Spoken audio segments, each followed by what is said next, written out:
अस्सलाम वालेकुम रहमतुल्लाहि व बरकातुहू। मैं हूँ याकूब अली, आप लोग देख रहे हैं भाई के वर्ल्ड।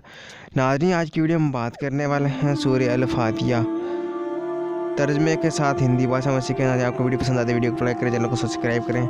पहली बार यूट्यूब पर तर्जमे के साथ सूरह फातिहा। आइए तो शुरू करते हैं आज की वीडियो।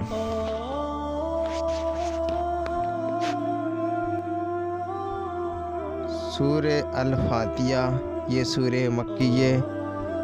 इस सूरह में अरबी के अक्षर 123 अक्षर हैं और 25 शब्द हैं और 7 आयतें हैं और 1 रुकू है।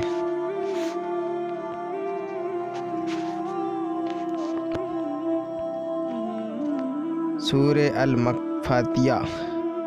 बिस्मिल्लाहिर्रहमानिर्रहीम।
के लिए अल्लाह हाफिज़।